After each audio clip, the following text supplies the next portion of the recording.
Imagine two men dressed like cops showing up at your father's door, badges flashing, clipboards waving, voices full of fake authority.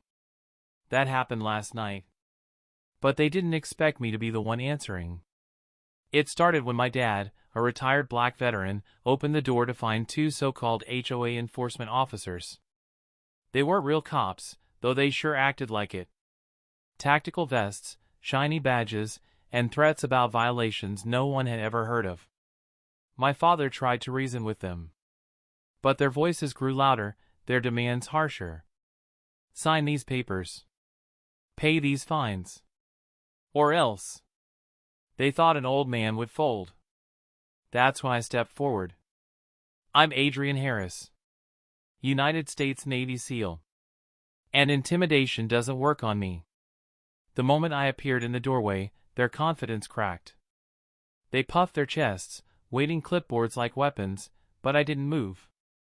I stood calm, steady, letting silence weigh on them. You know what I learned overseas? I asked.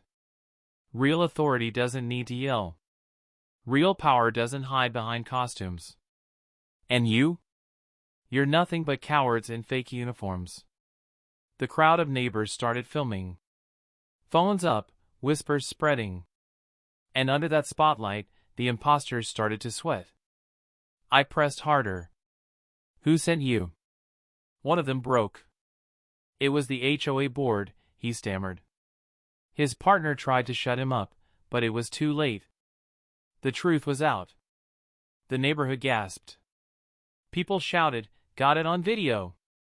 Others muttered, about time they were exposed. The fake cops had nowhere left to run. I pulled out my phone, dialed the police, and kept my eyes locked on them. Yes, two men impersonating law enforcement. Attempted extortion. We have full video evidence. They'll be here when you arrive.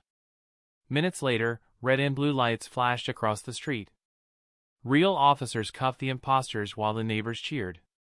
My father, standing behind me, looked prouder than I'd ever seen him. But this wasn't just about two fakes. This was about the board that sent them. The HOA had built its power on fear. Last night, that fear broke. And as long as I'm here, no one threatens my father, my family, or this community ever again. Because bullies don't win. Not on my watch.